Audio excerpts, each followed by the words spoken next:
নমস্কার, আমার বাংলা নিয়ে আমি অতনু রয়েছি আপনার সঙ্গে। আমার বাংলা নিয়ে নিউজ রুম থেকে প্রথমেই সেই ছবি, সেই খবর যা গতকাল রাত থেকে আমরা আপনাদের দেখাচ্ছি। হ্যাঁ, ঐতিহ্যের হলং বনবাংলো, যে বনবাংলো আজ সকালে গিয়ে দেখা যাচ্ছে কিছু পোড়া ছাই পড়ে রয়েছে সেখানে। অথচ এই বনবাংলো পর্যটকদের কাছে একরকম নস্টালজিয়ার জায়গা, আবেগের জায়গা। রাত 9টার কিছু পরে আগুন লাগে, কিন্তু আগুন লাগলো কি করে? এটা তো মেটিং সিজন, অর্থাৎ এই সময় পর্যটকদের তো জঙ্গলে ঢোকা বানা। এই সময় তো ওই বনবাংলোয় কেউ ছিলেন না, তাহলে আগুন কিভাবে লাগলো? কর্মচারীরা ছিলেন, কর্মচারীরাই বা কি করছিলেন?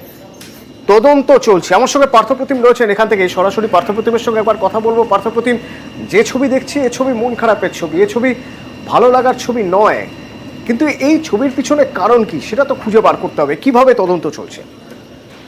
এখন আমাকে বলেছে ইতিমধ্যে কিন্তু বিভাগীয় তদন্ত শুরু করেছে বন দপ্তর এবং উত্তরবঙ্গের যে বন্যপ্রাণ শাখা, বন্যপ্রাণ শাখা তিনি এসছেন এবং কোচবিহারের ডিএফও তিনি এসেছিলেন সকালে, এবং দিনভর তারা গোটা এলাকাটা তারা ফরেন্সিক টিম এসছে এবং তারা গোটা এলাকাটা তারা খতিয়ে দেখেন। ফরেন্সিক টিম এসছে এবং তারা নমুনা সংগ্রহ করছে।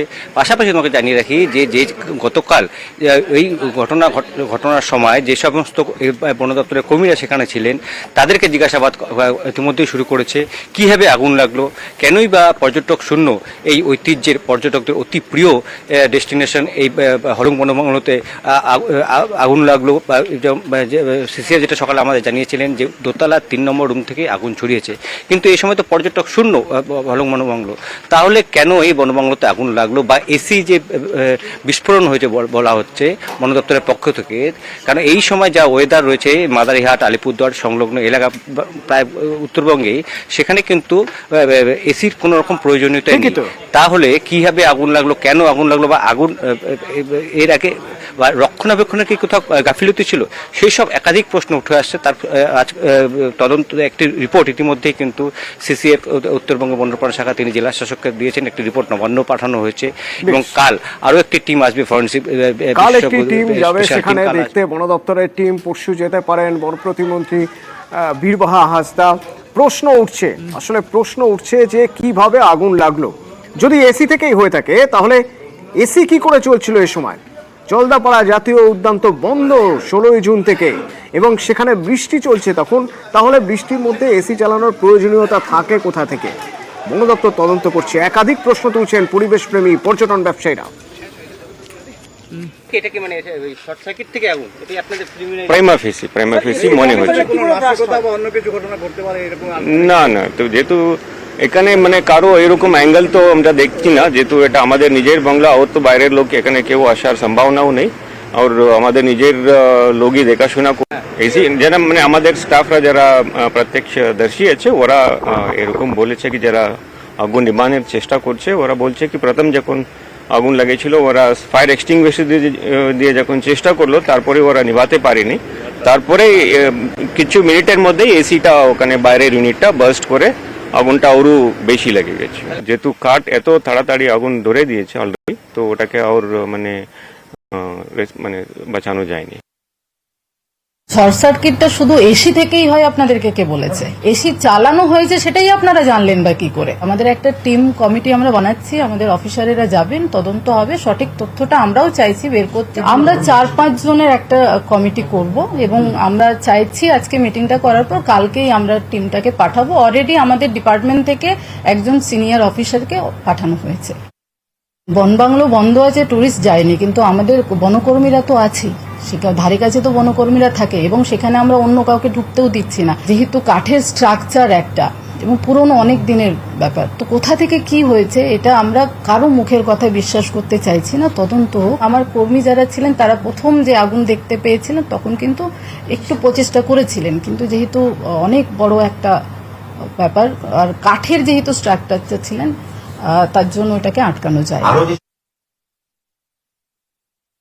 যখন হলং বাংলায় আগুন লেগেছে আমরা গিয়ে ওখানে দেখি আগুন দাউ দাউ করে জ্বলছে। 3খানা গাড়ি কাজ করছিল এবং 2খানা পাম্প কাজ করছিল। তদন্ত করছি যে কিসের থেকে লাগতে পারে।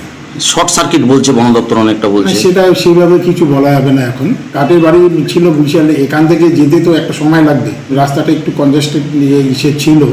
আমরা গিয়ে ওখানে আগুন জ্বলছিল, আমরা গিয়ে আমরা পাইছি আগুন জ্বলছিল, আমরা আগুন কাজ করছিলাম।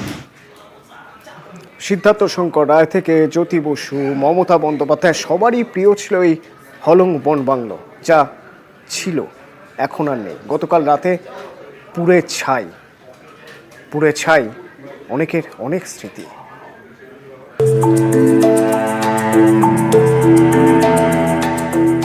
এক কথায় পিকচার পারফেক্ট।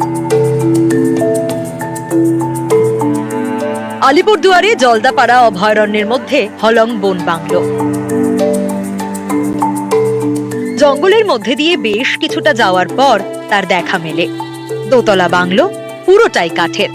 দেখলেই মন বলে ওঠে আর একবার মুগ্ধ হতে চাই।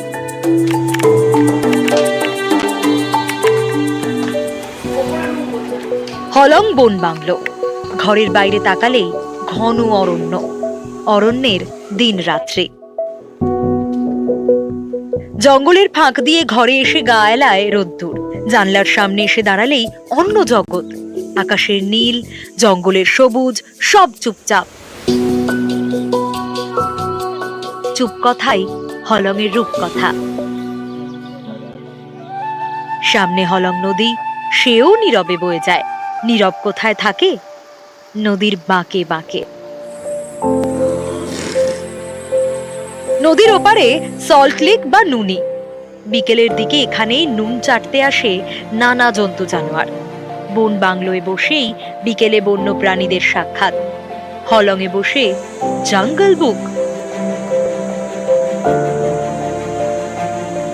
1967 সালে তৈরি হয়েছিল এই হলং বন বাংলো।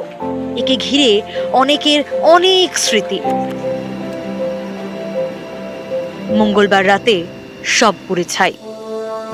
ফরেস্টের ভেতরে যে আমাদের এখানে হলং বাংলোটা ছিল, ওটা তো বলবো one of the best bungalow ছিল, বিকজ ওখান থেকে আমরা পশু পাখি সব দেখতে পেতাম। মানে আমি এসেছিলাম 2018-তে এখানে হলং বাংলোতে স্টেও করেছিলাম। সকলেরই মন খারাপ। মোমবাতি জ্বালিয়ে বুকে কালো ব্যাজ পরে তাই শোক প্রকাশ। হলং বাংলো আমাদের আবেগের জায়গা, আমরা ছোট থেকে বড় হয়েছি এবং এখানকার পর্যটন তার মেরুদণ্ডই হলো হলং বাংলো। এই হলং বাংলো যখন জ্বলে পুড়ে যায়, এই কাঠামো যখন আস্তে আস্তে ভেঙে ভস্মীভূত হয়ে পড়ে, সেটা আমাদের আবেগকে নাড়া দেয়, সেটা আমাদের হৃদয়কে নাড়া দেয়। তার তাগিদেই আমরা পর্যটন ব্যবসায়ীরা আজকে এখানে এসেছি এবং আপনাদের মাধ্যমে সরকারের কাছে আমরা একটা দাবি রাখছি, তারা যেন আগামী সেপ্টেম্বরের সিজন খুলবার আগে পুনরায় এই হলং বাংলোকে তার নিজস্ব অবস্থানে আবার ফিরিয়ে দেয়।